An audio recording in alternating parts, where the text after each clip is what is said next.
Je m'adresse à vous pour commencer ce débat, Nicolas Dupont-Aignan. J'ai vu votre affiche, le courage de défendre la France. Les Français. Les Français. Mais de les défendre contre qui ? De les défendre contre une structure, l'Union européenne, qui depuis 20 ans défigure la belle idée européenne. L'idée de la réconciliation, de la paix, de la prospérité, tout le monde est d'accord. Qui peut être contre ? L'idée qu'on a des choses en partage, avec nos amis allemands, italiens, britanniques, pourquoi pas ? Mais on voit bien que la structure qui a été créée ne marche pas.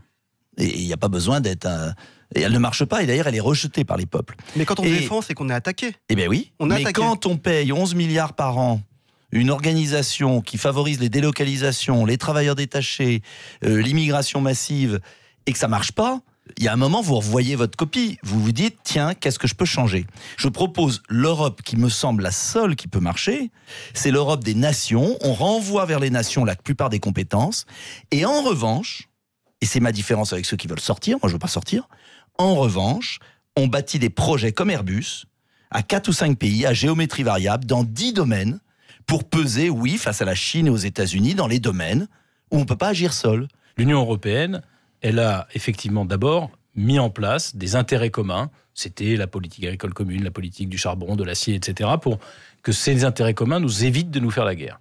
Le premier acquis de l'Union européenne, c'est quand même qu'on vient de vivre 75 ans l'an prochain de paix que nous n'avions jamais connue sur notre continent. La deuxième étape, et c'est là où nos chemins divergent, ça a été de construire une prospérité commune. C'est-à-dire un marché unique qui nous a permis de mieux échanger ensemble, de créer des richesses que nous ne créions pas avant. Alors, c'est vrai que la France n'en a pas toujours profité, mais parce qu'elle a commis des erreurs françaises. Si aujourd'hui on a du chômage en France et qu'il n'y en a pas en Allemagne, c'est parce que c'est la France qui est mal dirigée, c'est pas l'Europe. On est dans le même espace, dans le même marché, avec la même monnaie. Si on a des problèmes, par exemple, en matière d'éducation, dont le niveau baisse en permanence, l'Europe n'a rien à y voir.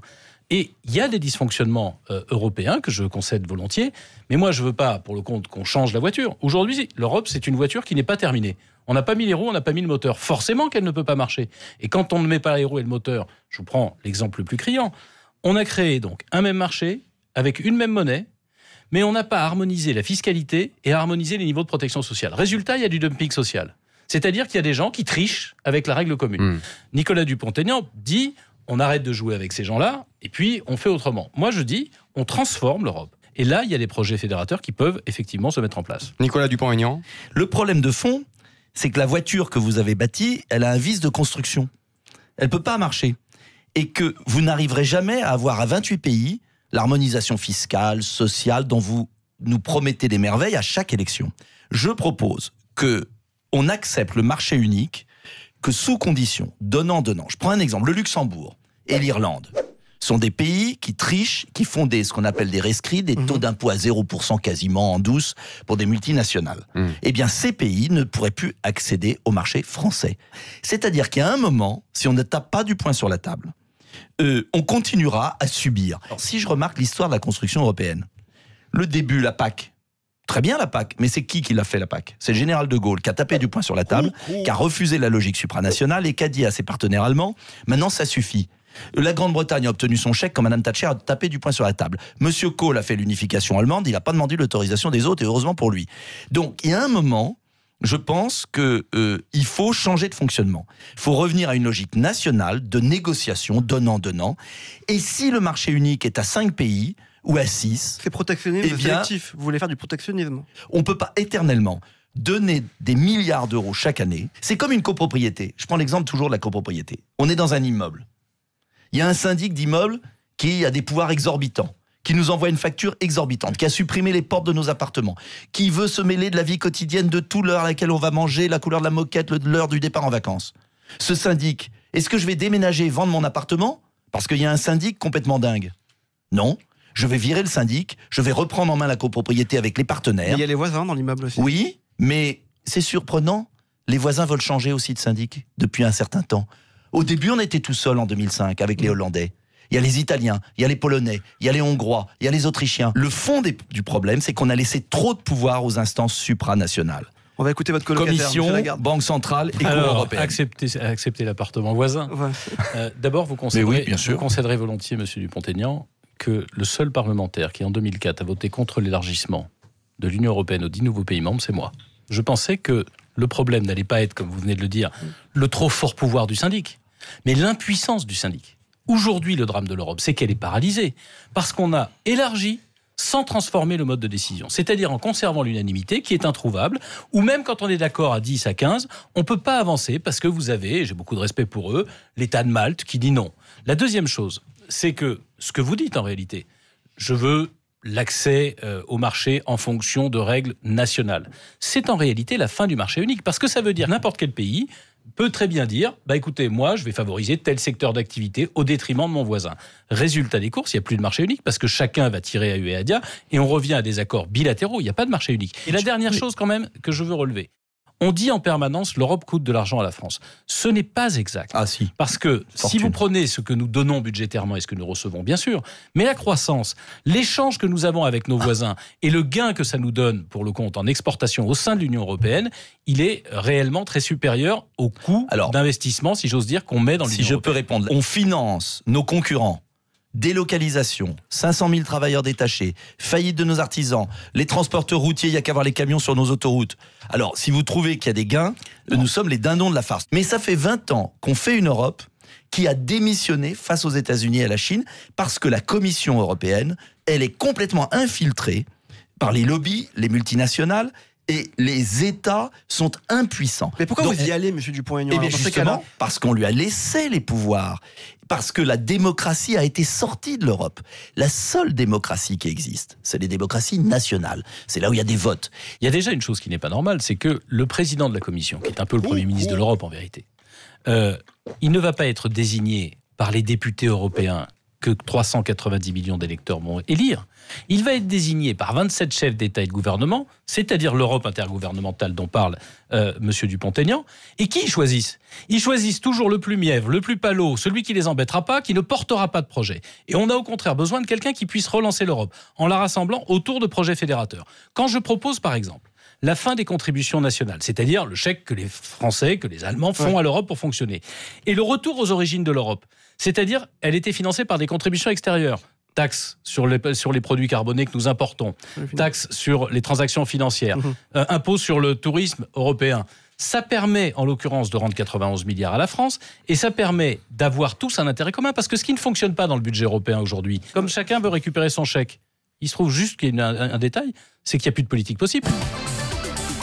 Vous allez aller voter pour les élections européennes? Ouais, absolument pas. On a le droit de vote, il faut en profiter. Je ne sais pas, parce qu'ils nous prennent trop pour des cons les uns comme les autres. J'ai pas l'impression que ça va changer grand-chose. Les députés européens, ça sert à quelque chose? Je suis pas sûre parce que franchement, j'en entends pas assez parler. Soit on n'en parle pas assez, ou soit j'ai l'impression qu'on essaie de plonger ça dans le noir profond en fait. Ils sont pas présents, je ne sais même pas, je pourrais pas vous en citer un. Si je crois en l'Europe,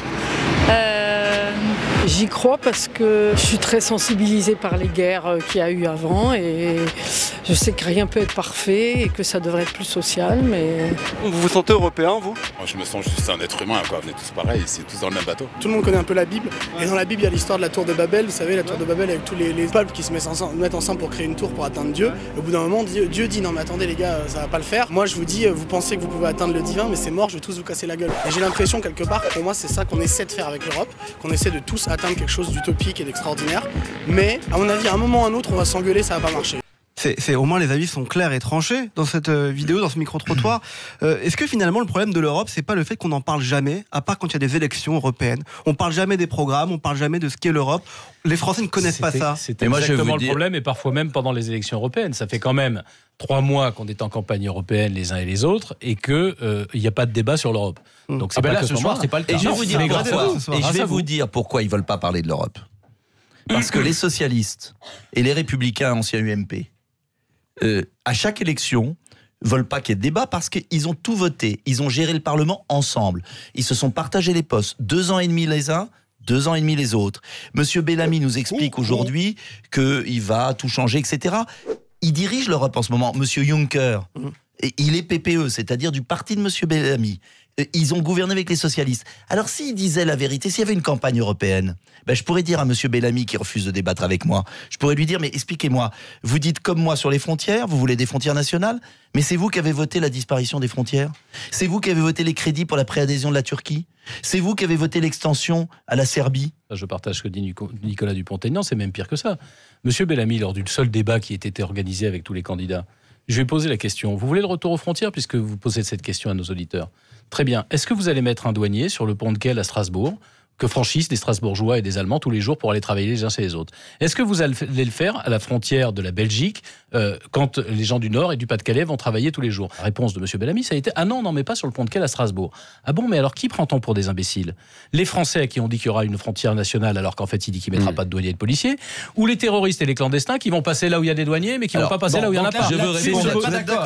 C'est se moquer du monde. Si je peux répondre sur ce point des frontières. Tous les pays du monde contrôlent leurs frontières. Contrôler ses frontières, c'est pas édifier un mur, c'est tout au contraire filtrer, c'est se donner une possibilité supplémentaire. Vous ne pouvez pas avoir une suppression des frontières en interne et ne pas avoir construit une frontière en externe. C'est là qu'est le problème. La preuve est faite en Italie d'ailleurs. Monsieur Salvini, qui est un escroc politique, qui veut faire croire que c'est lui qui a arrêté l'immigration clandestine. En réalité, la diminution de 96% de l'immigration clandestine en Italie, elle a été faite par une petite opération, l'embryon de ce que nous demandons nous, ce qui s'appelle Frontex, la surveillance par les Européens des côtes européennes.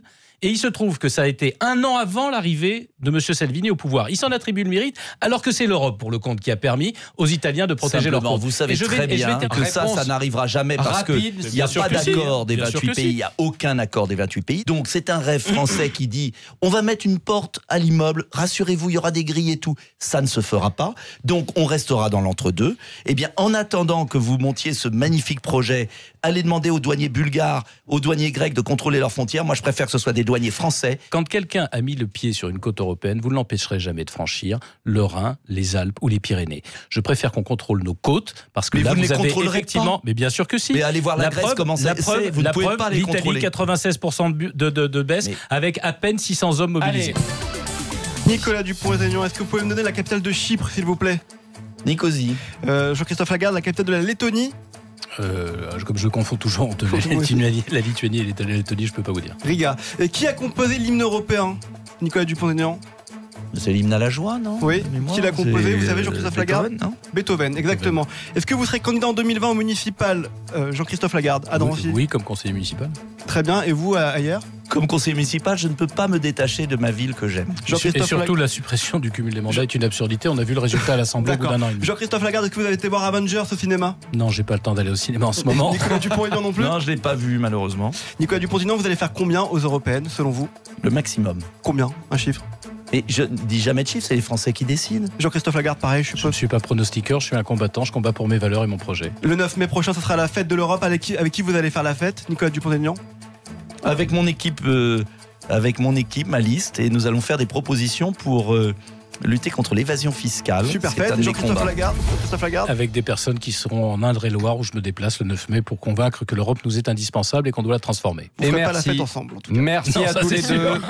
Alors, il vous a plus numéro d'Europe Moi Si Tu Peux? Vous êtes plus Team Lagarde ou Team NDA, vous? On se retrouve la semaine prochaine pour un nouveau numéro. Et en attendant, on fait un petit jeu dans les commentaires. Mettez-nous au moins le nom d'un député européen. Allez, ciao ciao.